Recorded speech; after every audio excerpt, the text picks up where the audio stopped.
상계 쇼단 소계 쇼난다 장주 파도 단에 잡소체 다게 진소기베 소난게 돌아반지 상계 조바 상계 쇼단 소계 쇼난라 장주 파도 단에 잡소체 다게 진소기베 소난게 돌아반지 상계 조바 상계 쇼단 소계 쇼난라 장주 파도 단에 잡소체 다게 진소기베 소난게 돌아반지 상계 조바 관계 도저히 손에 다와 단체 방배지를 담배전에 된자와 고당대 하자고 Desde este momento y hasta que alcance el despertar, yo me refugio en el Buda, en el Dharma y en la Asamblea Suprema, que por el mérito que acumule por escuchar estas enseñanzas, que pueda alcanzar el estado de un Buda para el beneficio de todos los seres. Estamos en la sesión con Geshe Yampel sobre el comentario del Dalai Lama al Tratado sobre el Camino Medio de Nagarjuna, sesión de jueves 29 de enero de 2026.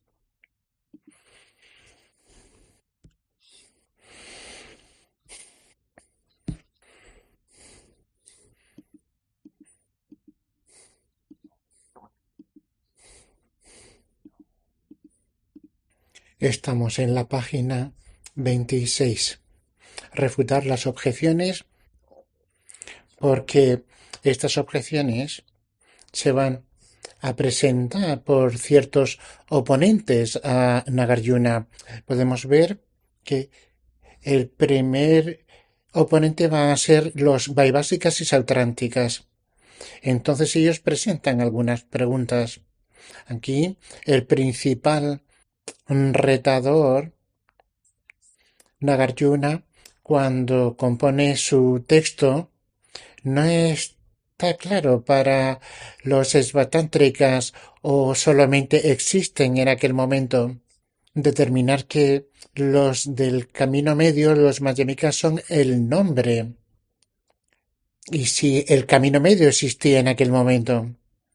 Los pioneros de esta escuela del camino medio va a ser Nagarjuna.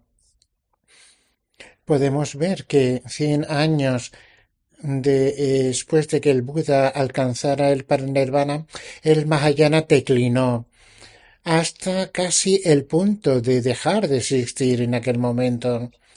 Y el camino de Pratimoksayana, el pequeño vehículo, se difundió en India en aquel momento.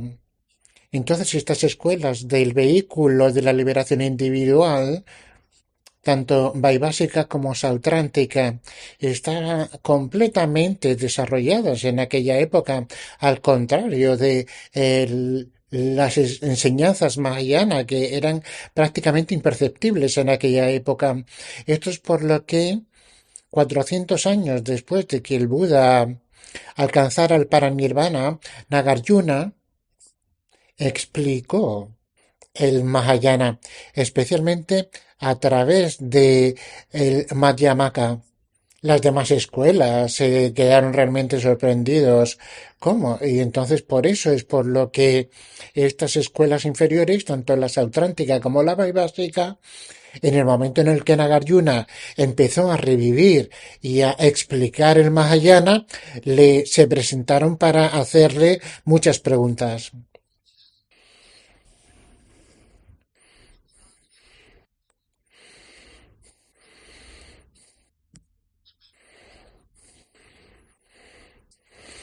Por supuesto, había muchos eruditos, tanto de la escuela vaibhásica como sautrántica. Su manera de expresar los 10 aspectos de las 4 verdades nobles era una explicación, podemos considerar, burda. Dentro de los 4 aspectos de la primera verdad noble encontramos vacío y carente de identidad. Esto se refiere principalmente al primer giro de la rueda del Dharma. Ahí se van a explicar los aspectos burdos de las 4 verdades nobles. No mencionaban los aspectos sutiles. Después de algún tiempo, de acuerdo con la explicación desde el punto de vista básica y sautrántica, cuando se expresa vacío y carente de identidad, vacío significa que la persona está vacía de ser permanente, unitaria e independiente. Y cuando hablamos de ausencia de identidad, hablamos de una vacuidad, de una identidad que existe de modo sustancial y autosuficiente. Estos son los aspectos sutiles que podemos encontrar en el segundo giro de la rueda del Dharma. Ahí encontramos que la ausencia de identidad es la vacuidad de está vacío de existir por sus propias características. Pero esto, para los vaibhásicas y sautránticas, este no es el tema en absoluto.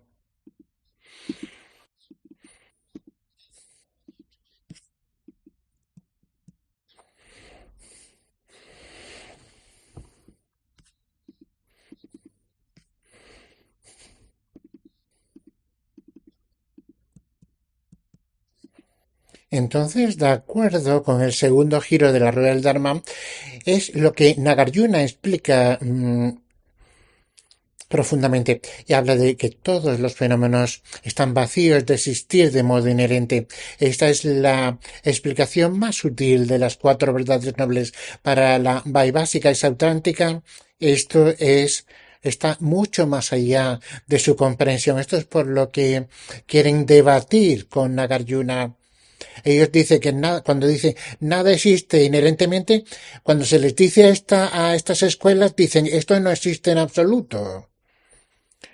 Si nada existe de modo inherente para ellos, significa que nada existe ni siquiera convencionalmente. Entonces van a decir que no hay surgir dependiente en absoluto, que no hay cuatro verdades nobles, que no hay karma, no hay nada.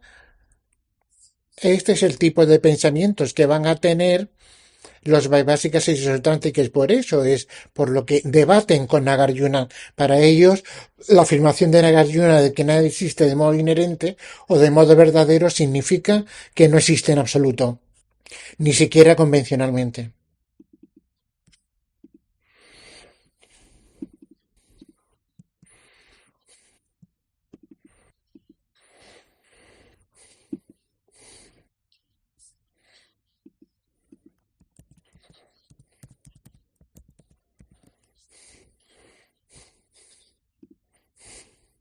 Estamos en el texto, habla de la página 26. Refutar las objeciones tiene dos partes. Hablamos del homenaje de Nagarjuna, dice que no hay cesación, producción, no hay aniquilación ni permanencia, etcétera. Estos atributos que aparecen en el homenaje de Nagarjuna a Buda Sakyamuni. Hablamos de los fenómenos transitorios. Significa que tiene que incluir todos los ocho atributos, todo lo que es un fenómeno transitorio, una cosa. Esta es la razón por la que los fenómenos transitorios existen de modo inherente, van a decir. Las cosas existen inherentemente porque están dotados de estos ocho atributos. Por supuesto, podemos decir que convencionalmente todos los fenómenos transitorios tienen que tener los ocho atributos. Pero aquí cuando Nagarjuna dice en el homenaje sin cesación ni producción, sin aniquilación ni permanencia, sin ir sin venir, se quiere decir que no hay una existencia inherente de cesación, no hay una cesación que exista por su propio lado, no hay una producción que exista inherentemente o que exista por su propio lado.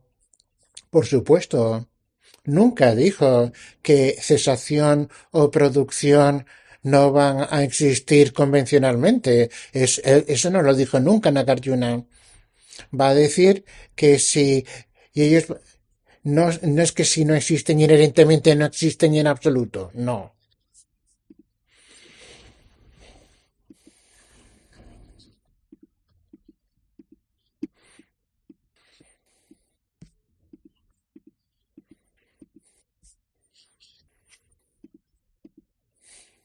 Entonces aquí tenemos el debate que se plantea de esta forma porque los vaibhásicas y sautránticas van a decir que no es correcto decir que nada existe inherentemente. Para ellos existir inherentemente y existir convencionalmente significa lo mismo.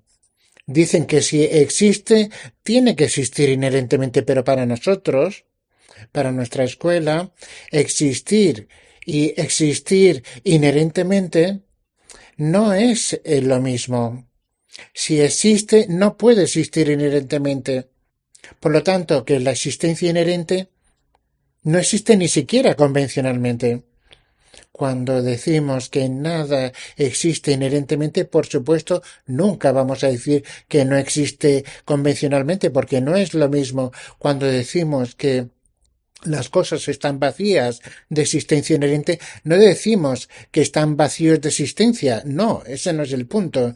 Cuando hablamos de existencia por su propio lado o vacío de existir por su propio lado, no significa que esté vacío de existencia o de la mera existencia. Si está vacío de existir por su propio lado, significa que está vacío de existir sin depender de nada. Si existe, es una existencia dependiente, no una existencia por su propio lado.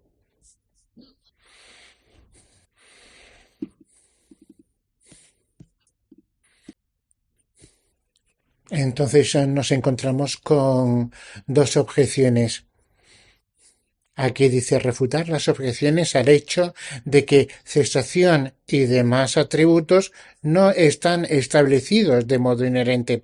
Esta es la primera, porque como hemos dicho, el Sutra del Corazón de la Perfección de la Sabiduría dice que no hay fenómeno que esté dotado de existencia inherente. Todos los fenómenos, todos y cada uno de los fenómenos están vacíos de existencia inherente. Y aquí, de acuerdo con esa afirmación, Nagarjuna dice que si, cuando dice sin cesación, etcétera, habla de sin cesación inherente, ni producción inherente. Por lo tanto, aquí los vaibhásicas y sautránticas, los eruditos de estas escuelas, les surgen preguntas y las plantean. ¿Cómo podemos aceptar el hecho de que cesación está vacía de establecimiento verdadero? Esta es la primera objeción que tenemos que refutar. La segunda va a ser de acuerdo con el número de los atributos. Hay muchas más. Hay más atributos más que de estos 8 que se mencionan en el homenaje. Y dentro de esa objeción va a hablar de el orden de los atributos. Aquí hablamos de cesación, producción, pero normalmente primero tenemos la producción y luego tenemos cesación. Entonces aquí se habla del orden. En el homenaje aparece cesación primero y luego la producción. Estas son las objeciones que tenemos que refutar.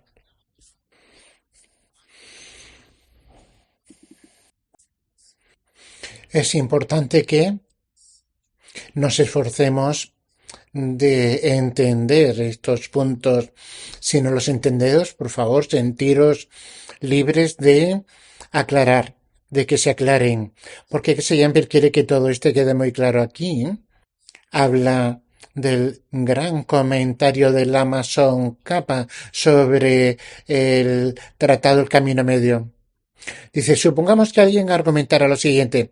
Si se aplica tal frase modificadora, cuando dice de esa mm, lo que existe de acuerdo con la naturaleza del objeto de la sabiduría no contaminada del equilibrio meditativo, existiría de modo último.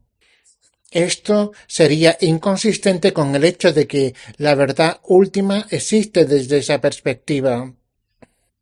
Aquí el punto es que esto es de acuerdo desde esa perspectiva de esa sabiduría no contaminada que conoce directamente la vacuidad, de acuerdo con la naturaleza del objeto, que es la vacuidad. Solamente la vacuidad aparece, se observa solo la vacuidad. Y van a decir que aquí hay una inconsistente porque si la vacuidad se observa con esa sabiduría, va a resultar que esa vacuidad existe de modo inherente o existe de modo último. O por lo tanto, ellos ven un tipo de contradicción aquí.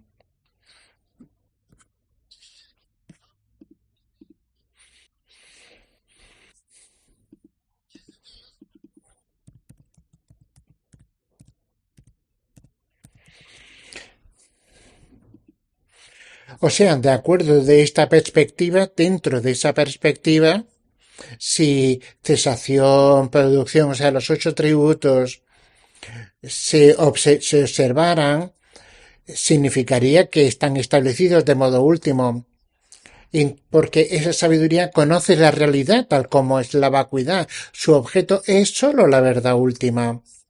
Y aparte de eso, no hay nada que se observe, no hay nada que aparezca. Significa que esta vacuidad estaría establecida de modo último, existiría de modo último.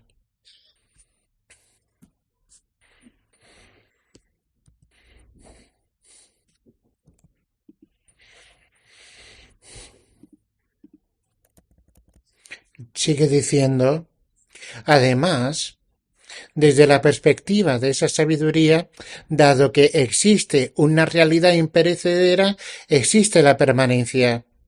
O sea, esa sabiduría que observa la vacuidad, esa vacuidad es un fenómeno permanente, no cesa, porque esa sabiduría no contaminada observa la vacuidad y si la vacuidad es permanente, resulta que es permanente lo que se observa por esa sabiduría del equilibrio meditativo. Y esto es un gran error.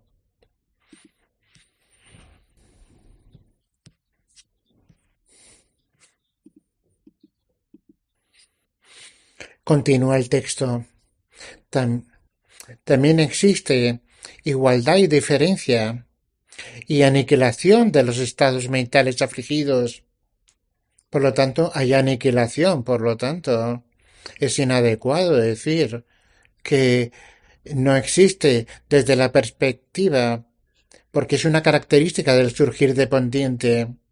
Dice que si la cesación, la producción, la aniquilación o la, de las aflicciones se destruye por esa sabiduría, va a quedar establecido que toda esta presentación es incorrecta. Esto es lo que es lo que están diciendo. Le están diciendo a Nagarjuna.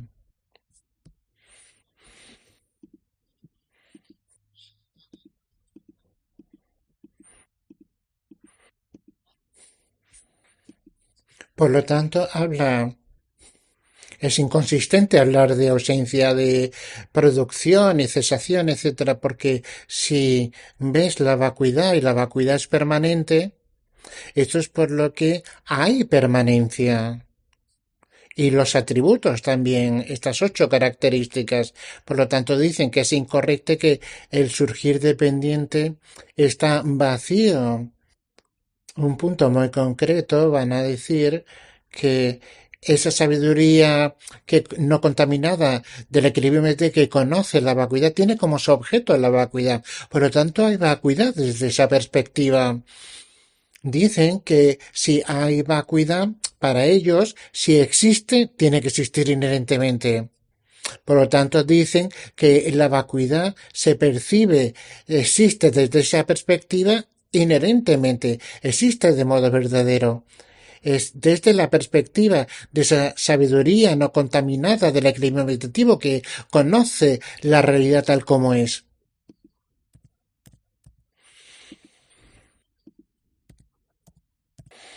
Entonces, esto significa que si el conocimiento que observa la vacuidad por medio de una percepción directa conoce la vacuidad, entonces, dado que la vacuidad existe desde la perspectiva de ese conocimiento, la vacuidad queda establecido de modo último.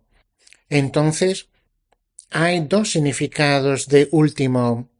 Primero, el último, que es último en términos del objeto de negación. Cuando decimos que todo está vacío de existencia última, esa vacuidad está negada. Esto no es, esto no es el último de los que hablamos aquí. Entonces no hay falta. Hay dos últimos. Una en términos del objeto y segundo, el último que es último en términos de un conocimiento racional que surge de los tres: escucha, reflexión y meditación. De acuerdo con ese conocimiento que observa el modo en que las cosas existen desde esa perspectiva, se observa la vacuidad, entonces la vacuidad es lo último, es la verdad última. Por lo tanto, tenemos que entender que cuando decimos lo último, una siempre es objeto de negación, es el objeto de negación, y el otro es lo que se encuentra de alguna manera por esa perspectiva que conoce la vacuidad.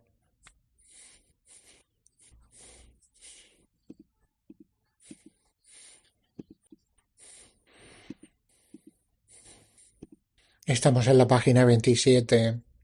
Entre estos dos significados existentes de último, si está establecido de modo último en el sentido de que este último es último en términos del objeto de negación, entonces ciertamente tiene que encontrarse en la perspectiva última, donde último aquí se refiere a un conocimiento racional surgido de los tres: escucha, reflexión y meditación.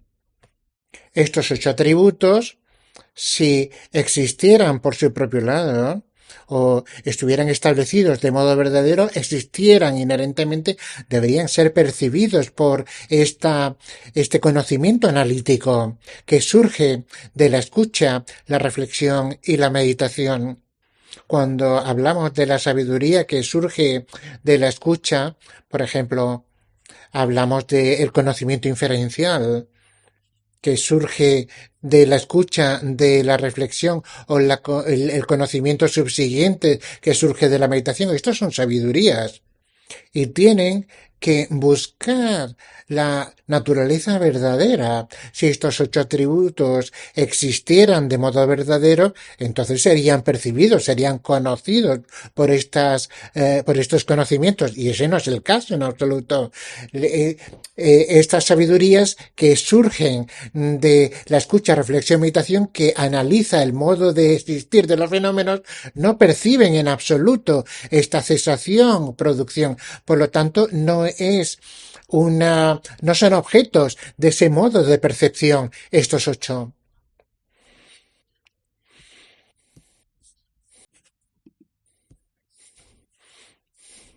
Sin, o sea, todos los fenómenos están totalmente vacíos de existencia inherente y lo que determina eso es un conocimiento ideal de estas sabidurías que surgen de la escucha, la reflexión y la meditación. Por lo tanto, son necesariamente conocimientos válidos, ideales. Tienen que ser conocimientos ideales, conocimientos válidos. Cuando hablamos del objeto percibido o el objeto del modo de percepción, es solamente la vacuidad. Es solo la vacuidad y esa vacuidad es lo último. Es la verdad última de todos estos conocimientos válidos lo que determinan. Por lo tanto, que esa verdad última es la vacuidad de la existencia última. Con respecto al modo en el que la sabiduría determina eso, no hay un fenómeno convencional que aparezca desde esa perspectiva. Hablamos de que el objeto del modo de percepción de esa sabiduría es necesariamente una verdad última. No puede ser una verdad convencional. Ha leído el siguiente párrafo, aun así no es necesario estar establecido de modo verdadero por meramente ser hallado en la perspectiva de este último en términos de un conocimiento racional que surge de los tres: escucha, reflexión y meditación, o por meramente ser un objeto que se encuentra por este último.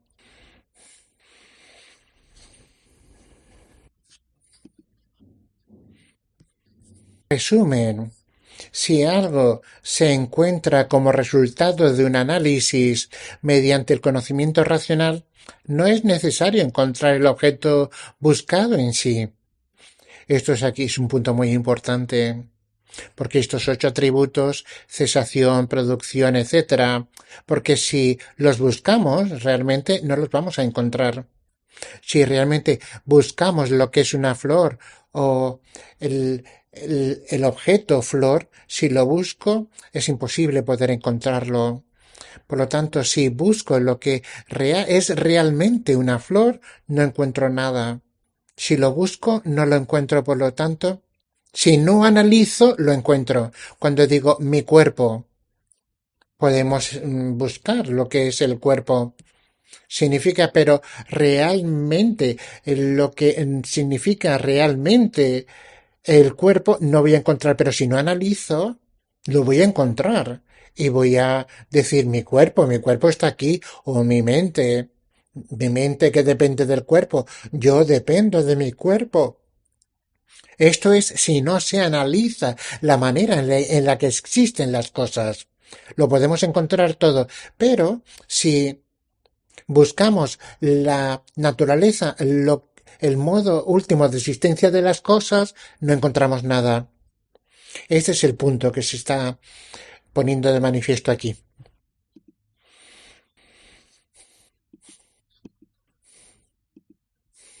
Entonces ahora, un ejemplo. Alguien está enfadado conmigo. Si realmente compruebo qué es lo que me enfada o lo que enfada a esa persona, si, o sea, lo que me dice es mero sonido o la cara con la que me mira. Si busco este enfado en su cara, no lo voy a encontrar. Su cara, el comportamiento, no es la persona, por supuesto. Si no busco la manera en la que las cosas son realmente, alguien se puede manifestar conmigo con una persona enfadada, pero su cuerpo o su mente, si lo busco, que es la persona que me enfada, no encuentro nada.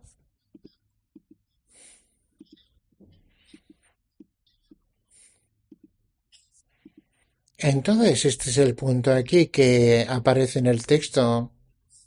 Si algo se encuentra como resultado de una búsqueda, no tiene por qué encontrarse. O sea, busco algo, no significa que tenga que encontrarlo. Esto es lo que está poniendo de manifiesto aquí. Significa que si no encuentro el objeto que yo busco, lo que voy a encontrar es la vacuidad, es esa, esa vacuidad de ese modo de existir del objeto.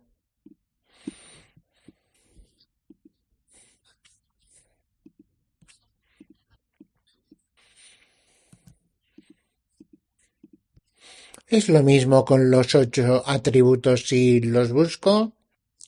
Con un análisis de lo último no encuentro el objeto que busco. Esto es por lo que el texto dice.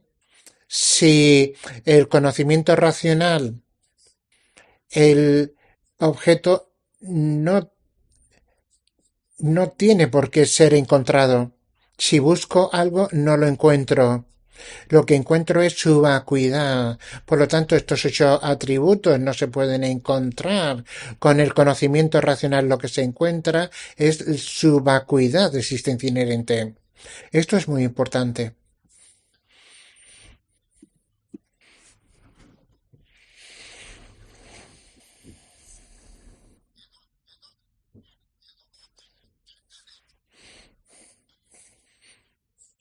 Entonces, el ejemplo que se pone es una flor. Por ejemplo, si un conocimiento racional busca saber si una flor es establecida o no de modo inherente, en un contexto en el que, sin conformarse con su mera apariencia, lo que se busca no es la expresión flor, sino más bien la esencia de la flor para determinar si la flor existe o no según su propio modo de existencia o modo de subsistencia, es lo mismo. Esta flor no se encuentra en el sentido de que el referente del término flor no se encuentra al final de ese análisis o en el sentido de lo que es la mera ausencia de lo que se establecería más allá del objeto flor. O sea, buscamos lo que es verdad, lo que es la flor de verdad. Lo que vamos a encontrar es la vacuidad de existencia inherente de la flor. Por lo tanto,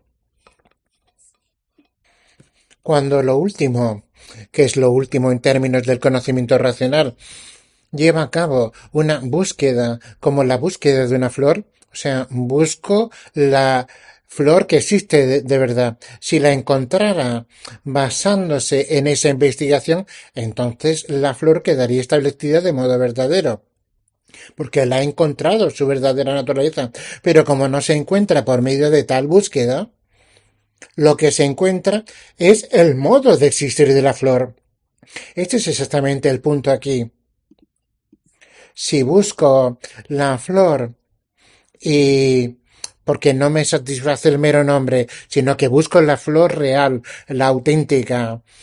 Y cuando hablo de yo o lo mío, cuando busco exactamente qué es el yo, el yo que piensa, que me expreso, por supuesto, no lo voy a encontrar fuera de los agregados. Y lo mío lo voy a encontrar en los agregados. Voy a comprobar si es el cuerpo, son las partes del cuerpo, es la mente, las dos cosas, cuerpo y mente. Entonces compruebo que es el yo y lo mío, persona. Y es imposible encontrarlo dentro de esa búsqueda última, de esa investigación última. Significa que si yo realmente busco algo, no lo voy a encontrar. Lo que voy a encontrar es la vacuidad de existencia inherente del objeto analizado.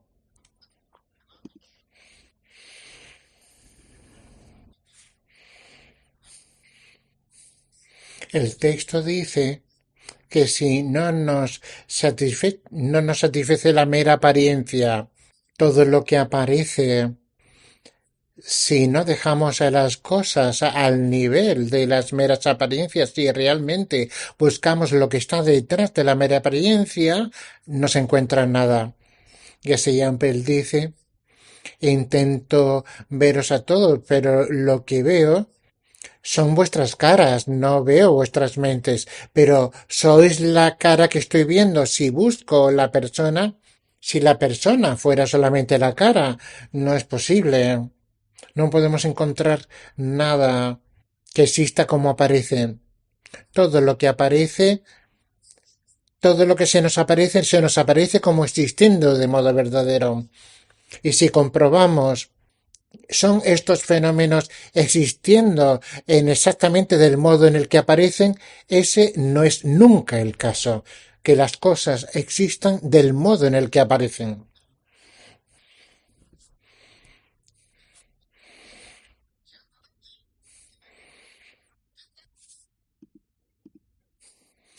Aunque lo que se busca es la flor, si se trata de un conocimiento racional que analiza lo último, que investiga, entonces investiga si la flor tiene esencia o no, y al no encontrarla, encuentra el modo de existencia de la flor. El modo de existencia de la flor, de los fenómenos, es lo que encontramos cuando realmente busco el referente y porque no nos satisface la mera apariencia. Entonces buscamos algo que esté detrás de la apariencia. Buscamos el modo verdadero de existencia de los fenómenos. Ese fenómeno en sí mismo no lo vamos a encontrar. Entonces vamos a encontrar el modo verdadero de existencia del fenómeno. Si busco cómo las cosas existen, si existen del modo en el que aparecen, no las podemos encontrar. Si no dejamos, por lo tanto, dejamos que las cosas existan en el modo de mera apariencia. Por lo tanto, la flor queda establecida en términos de una existencia convencional. Entonces vamos a ver que si buscamos el modo de existencia, cuando hablamos de la vacuidad, ahora vamos a buscar la vacuidad de la vacuidad, el modo de existencia de la vacuidad.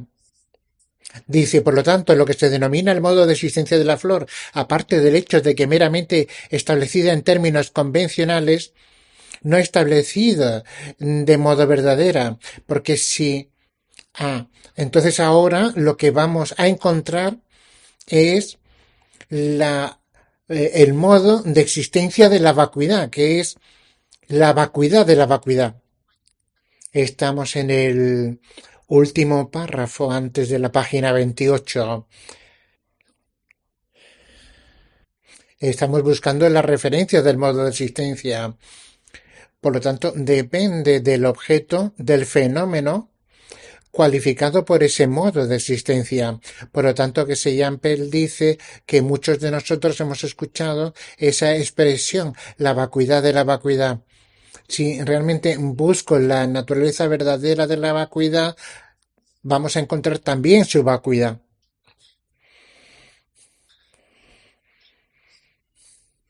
Dice, si la vacuidad estuviera establecida de modo verdadero, entonces al postular esta vacuidad misma como objeto de investigación y buscar su esencia, debería encontrarse, pero basándose en el hecho de que no se encuentra, sino que se encuentra su vacuidad de existencia inherente, podemos conocer que ni siquiera la vacuidad es establecida de modo verdadero. Acabamos de leer el párrafo de la página 28.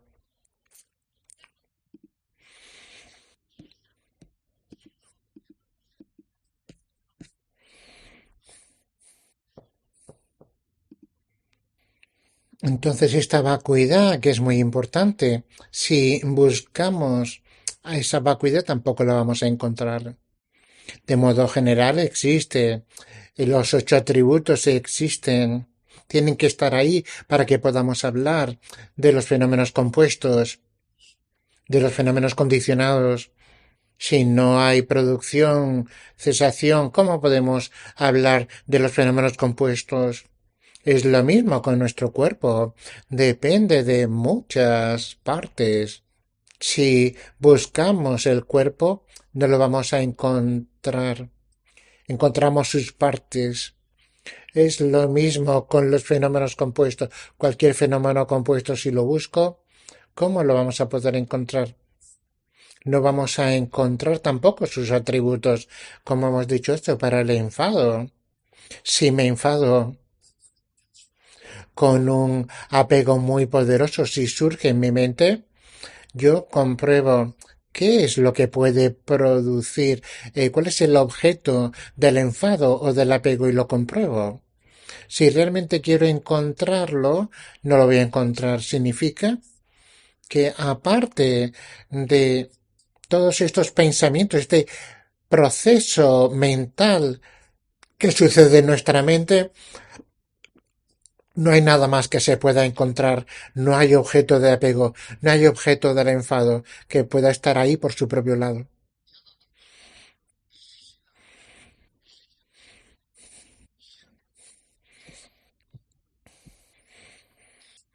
Cuando lo último, sigo diciendo el texto, que es un conocimiento racional. Cuando hablamos de un conocimiento racional es la sabiduría que surge de el estudio, la reflexión y la meditación. Hablamos de ese conocimiento racional, un conocimiento que analiza, investiga. Hablamos de un conocimiento analítico, racional. Es un conocimiento que conoce la vacuidad. Cuando lo último, que es un conocimiento racional, investiga el modo de existir de la entidad, que es la base cualificada del objeto, que es una base cualificada, esa mera ausencia de existencia inherente esa vacuidad de establecimiento verdadero que se encuentra al final de esa investigación, es el modo de existencia del objeto, de la entidad. Depende de la entidad, del objeto, del fenómeno, porque busco el modo de existir de la flor. Significa ¿qué es lo que es de verdad una flor? Encuentro su modo de existencia. Ese modo de existencia depende de la flor porque es el modo de existencia de la flor. Por lo tanto, cuando decimos que uno tiene que entender que no hay modo de existir del modo de existir, no hay un modo de existir por sí mismo, es un modo de existir de algo. Esto es lo que realmente ocurre cuando busco mi cuerpo, yo, lo mío, cuando busco qué es eso. Analizo y vuelvo a analizar. Con esa meditación analítica, en algún momento voy a conocer la vacuidad. Y este es un conocimiento racional que surge de ese análisis. Ese conocimiento, esa sabiduría, conoce la vacuidad también. Esa vacuidad también depende del fenómeno que es caracterizado por esa vacuidad. Por lo tanto, esa vacuidad en sí misma está vacía de una existencia independiente o de una existencia inherente. Si realmente busco el modo de existencia, no voy a encontrar esa vacuidad por sí misma. Por lo tanto, el modo de existencia depende del objeto que está cualificado por ese modo de existencia.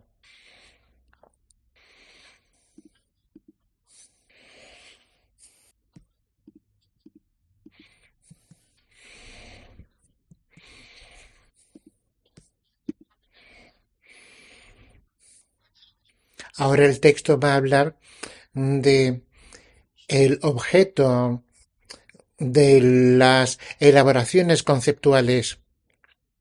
Hay tres tipos de elaboraciones conceptuales. Está, está la concepción de existencia verdadera, la de las convencionalidades y de los objetos que son diferentes. Cuando hablamos de un conocimiento directo de la vacuidad, está libre de esas conceptualizaciones, esas elaboraciones conceptuales. Estas tres se destruyen en esa percepción directa de la vacuidad, desaparecen.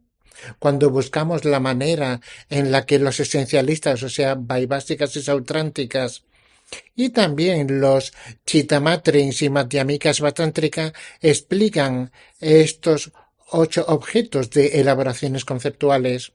Dice el texto, veamos ahora cómo los esencialistas, chitamatrins y madhyamikas vatántrica explican esta enseñanza de los 8 objetos de elaboraciones conceptuales, conceptualizaciones.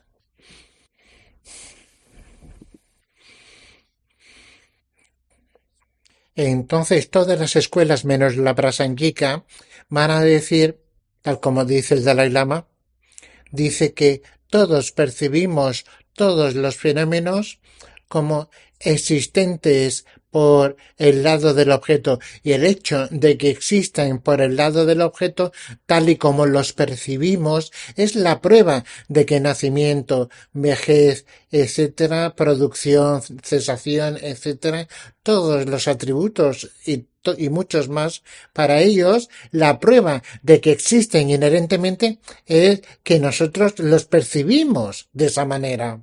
El texto dice, veamos ahora cómo los esencialistas explican estas enseñanzas y dice al principio de la página, afirman que percibimos todos los fenómenos como existentes por el lado del objeto y eso prueba que existen.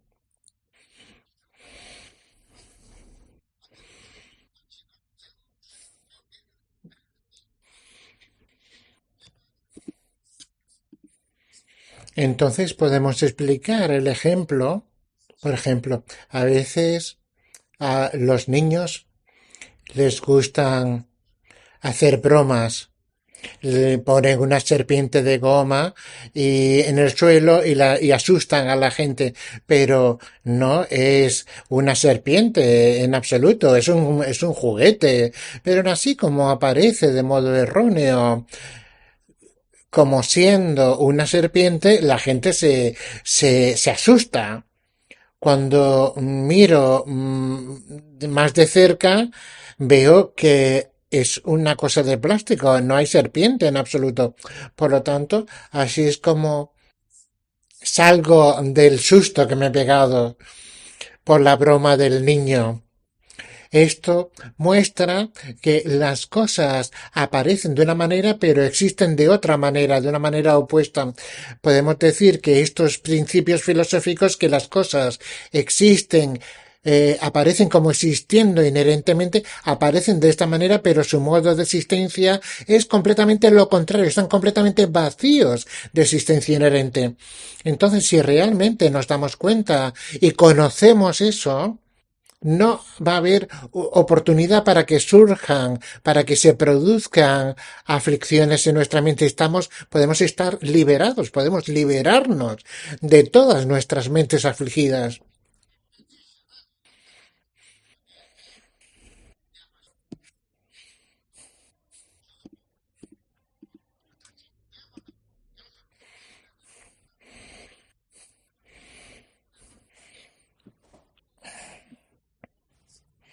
Entonces, hemos hablado de este ejemplo, decimos, todos los fenómenos son así, todos los fenómenos están, son ilustraciones de esto, no existen de la manera en la que aparecen.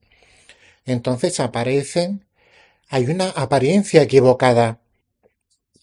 Hablamos del tiempo, por ejemplo. Hablamos de hoy. Hoy tiene 24 horas, pero muchas horas ya han pasado y todavía nos quedan unas cuantas. Entonces, ¿dónde está hoy? Hoy son 24 horas, pero ya no existen porque algunas horas tienen que todavía que llegar. Entonces, exactamente, ¿dónde está el hoy? Si reflexionamos, hablamos de los tres tiempos y comprobamos. Tenemos el presente, pasado, futuro. Dependiendo del presente tengo el pasado y también futuro. Si no hay presente, ¿cómo puedo hablar del pasado? ¿Y cómo puedo hablar de futuro? Sin presente, por lo tanto, dependen mutuamente. Y si ahora compruebo qué significa presente dentro de las 24 horas, ¿qué hora? Esta hora, pero esta hora tiene minutos. Entonces, ¿el momento presente es un mero segundo o cómo es? Entonces compruebo qué es presente. ¿Cuál es el presente verdadero? Resulta que si lo busco no lo encuentro. Si realmente compruebo exactamente lo que significa momento presente, parece muy grande, o el pasado, o el futuro. Parece tan grande, pero si realmente lo busco, es imposible encontrarlo. Esto es muy importante reflexionar de esta manera, utilizar estos ejemplos como los tres tiempos, hoy, la serpiente falsa que usa el niño para asustar a la gente. Entonces podemos utilizar estos ejemplos para entender este punto.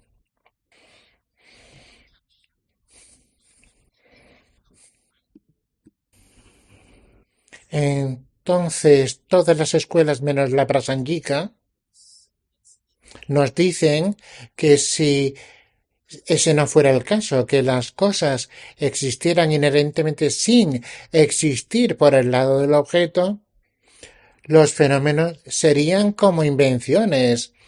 Dice, si ese no serían más que fabricaciones conceptuales, únicamente imaginadas por la mente y meramente imputadas por conceptos. Si decimos, por ejemplo, que el blanco es negro o que ese hombre es un Buda, resultaría que ese hombre se convertiría en un Buda. Puedes decir lo que quieras, porque todo sería verdad, porque todo es fabricado por la mente, si no existe de modo inherente. Esto es lo que dicen todas las escuelas menos la prasanguica, o sea, de la prasanguica para abajo.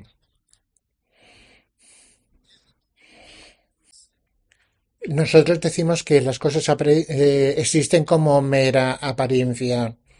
Y por eso todas las escuelas dicen que si las cosas no existen por su propio lado, todas menos la consecuencialista van a decir que la mente fabrica lo que existe. Puedes decir que el blanco es negro o que un ser con mente oscurecida, o sea, no es un Buda, es un Buda, resultaría que se convertiría en un Buda. O decir que el Buda es un ser con mente oscurecida. Esto es por lo que la naturaleza de las cosas se corresponde a la manera en la que las cosas se nos aparecen. Si son verdad por su propio lado, lo que son, por lo tanto no son meras apariencias, como nosotros decimos, si utilicemos algún ejemplo, por ejemplo, los tres tiempos que hemos hablado, si decimos que son meras apariencias, que si realmente busco el pasado, el presente, el futuro, todo depende mutuamente de una dependencia mutua, si busco el presente, no vas a encontrar nada, incluso el segundo, nada a nivel del tiempo más pequeño. Significa que si realmente busco lo que es el presente, me tengo que referir al pasado y al futuro.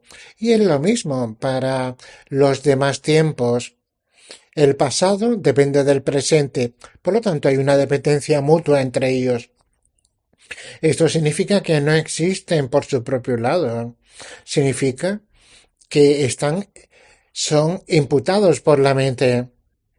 Hay unas mentes conceptuales que imputan y esa naturaleza para estas escuelas dicen, no, esto no es así, esto no es consistente, dicen. Estos sistemas de principios filosóficos siguen diciendo, hablan de la inconsecuencia, el hecho de que todo sea fabricado por la mente, y entonces hablar de que el blanco es negro, etcétera. El texto sigue diciendo, sin embargo, esto no es consecuente porque tales y cuales fenómenos surgen de causas y condiciones concordantes y no de causas y condiciones discordantes. Las condiciones tienen una verdad y la producción de sus respectivos efectos también es verdad. Para ellos tiene que ser consecuente, tiene que existir por su propio lado. Si no, si es meramente imputado por concepto, no funciona para ellos. Por lo tanto, el establecimiento de esta verdad asegura que el objeto tenga sus características. Si no estuvieran dotados con esta verdad, con esta veracidad, entonces la fabricación serían fabricaciones de la mente y por lo tanto no serían capaces de ser establecidos. Por lo tanto, para ellos las cosas tienen que existir por sí mismas. Entonces, si plantas trigo, vas a obtener trigo y si plantas arroz, vas a cosechar arroz. Por lo tanto, tiene que existir por su propio lado. Esa es la prueba de alguna manera, es la prueba, es su razón que prueba el hecho de que esas causas y efectos existen por sus propias características, existen inherentemente.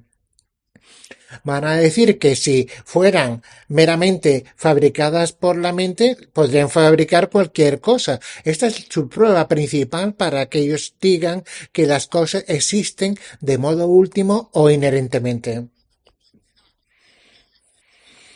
Ha leído el párrafo siguiente que dice el establecimiento de esta veracidad asegura que los objetos tengan sus propias características, pero si no estuvieran dotados de tal veracidad y sin ninguna verdad en los objetos serían fabricaciones de la mente, y ni la producción ni la cesación tendrían la capacidad de ser postuladas.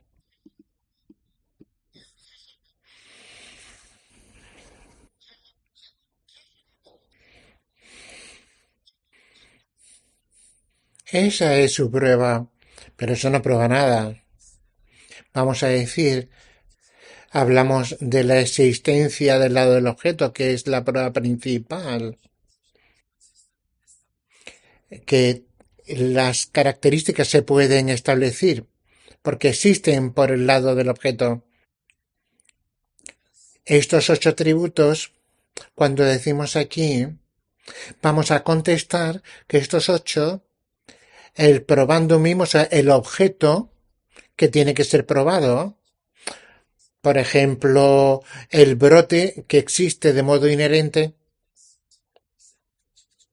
ni el probando, ni el objeto, ni la prueba misma existe por su propio lado, o, o está establecida del modo en el que tendría que estar establecida. Por ejemplo, estos atributos producción, cesación o el brote, que depende el, tanto las causas como el brote también depende de producción, etcétera. El objeto depende en relación con. Por lo tanto, ni el brote ni ninguno de los atributos pueden existir por su propio lado, porque tienen que existir dependiendo uno del otro. Aunque todos aquellos que aceptan la existencia por el lado del objeto postulan esta existencia por el lado del objeto como la prueba principal de que nacimiento, vejez, igualdad y diferencia, producción y cesación son consecuentes, por estos 8 atributos ni el probandum, tal como un brote, está establecido de modo inherente, ni ninguna prueba, como producción, cesación, etcétera, está establecida de modo inherente. Eso es lo que dice el texto.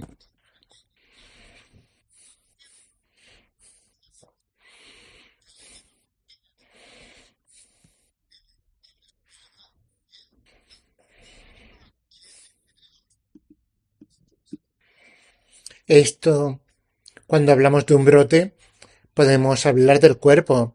El cuerpo depende de sus partes y las partes dependen del cuerpo. Aquí el punto es, el texto dice, ahora, en resumen, cuando se afirma que un conocimiento que analiza correctamente si un fenómeno existe o no por el lado del objeto, tiene que encontrarlo, si existe por el lado del objeto y no lo encuentra, entonces se refuta la existencia por el lado del objeto. Aquí hay un resumen que si no nos conformamos con la mera apariencia y comprobamos que es un ser humano, por ejemplo, no podemos encontrar al ser humano en los agregados, no podemos decir que el ser humano es el cuerpo humano, un ser humano necesita un cuerpo humano para existir, pero ninguno de ellos es el otro. Un ser humano no es un cuerpo humano y un cuerpo humano no es el ser humano.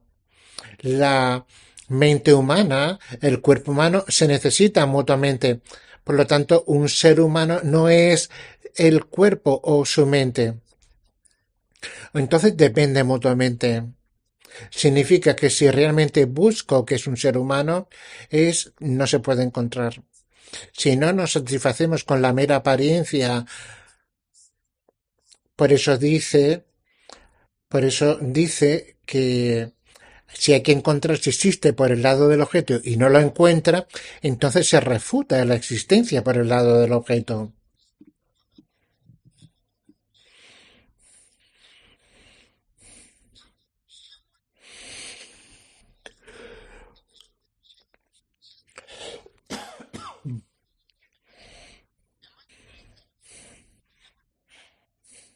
Por lo tanto, se refuta si no se encuentra con el análisis. Dice, se dará una explicación del capítulo 24 sobre esta distinción entre existencia y no existencia en relación con los dos conocimientos que son, por un lado, la sabiduría suprema no conceptual y lo que no existe de acuerdo con la naturaleza de su objeto, y, por otro lado, la perspectiva convencional y lo que existe en dependencia de ella. Estas son dos tipos. Tenemos una sabiduría una sabiduría suprema no contaminada que conoce la verdad última. La verdad convencional no se conoce desde esa perspectiva, pero no significa que no exista, porque esta se puede conocer desde la perspectiva del conocimiento ideal. Por lo tanto, se explicará más profundamente en el capítulo 24 del Tratado sobre el Camino Medio de Nagarjuna.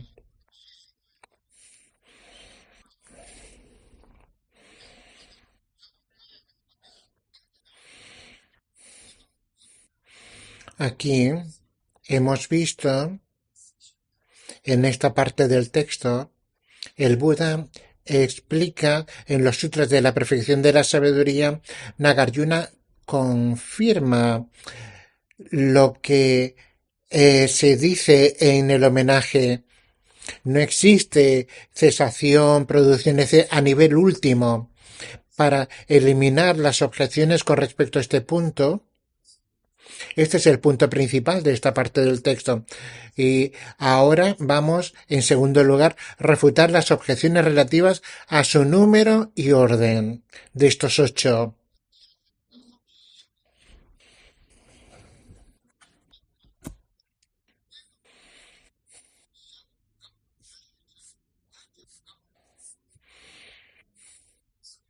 En cuanto a los fenómenos, ¿qué son estos atributos, cesación, etcétera? Cuando hablamos en general de producción, primero tiene que haber producción y luego cesación. Sin embargo, en nuestro contexto actual, primero hay cesación y sólo después producción. En el homenaje habla sin cesación ni producción. La objeción se plantearía en relación con una base y un transitorio como un brote. Hay un tiempo secuencial con respecto al brote. Aunque el orden correcto de aparición es tal que primero tiene que nacer de una semilla y luego cesar, el homenaje indica sin cesación, sin producción. Pero al mencionar primero la sensación no causa confusión con respecto a esta secuencia. Entonces el punto principal de esta objeción que se presenta, entonces normalmente hablamos primero de producción y luego de cesación.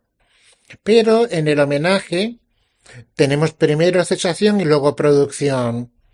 Entonces el oponente dice si aquí hay algún error en el orden en el que se presentan estos 8.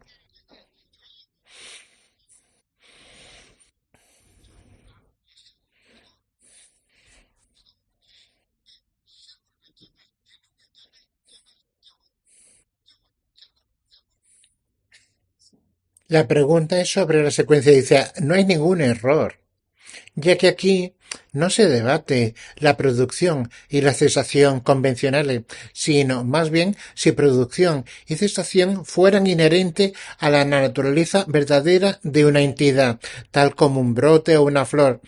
Entonces, si existieran de modo verdadero en el brote, dado que cesación y producción estarían establecidas de modo verdadero, la producción existiría de forma independiente y sin relación alguna con otras causas y condiciones, de modo que la producción no dependería de otras causas y condiciones. Del mismo modo, la cesación no estaría relacionada con causas y condiciones y, por tanto, la cesación no tendría conexión alguna con la producción. No estamos hablando de la mera producción o de la mera cesación, de producción y cesación convencionales que tienen que surgir en un modo de un orden muy concreto. Pero aquí, para nosotros, no hay ningún problema explicarlo de este modo, porque si producción y cesación fueran establecidos inherentemente por su propio lado, existentes de modo verdadero, que sólo dependieran de sí mismos y de nada más, por lo tanto, podemos tener cesación antes de producción porque la cesación existiría de modo inherente en cuanto sería como su verdadera naturaleza, existir por su propio lado sin depender de una producción anterior. Por lo tanto, aquí no hay ningún error. Entonces, lo dejamos aquí al final de la página 29 y la próxima vez empezaremos en la página 30. ¿Está bien para todo el mundo? Sí, perfecto. Muchísimas gracias. Que muchísimas gracias. Nos vemos el próximo jueves. Adiós, adiós. Gracias. Adiós.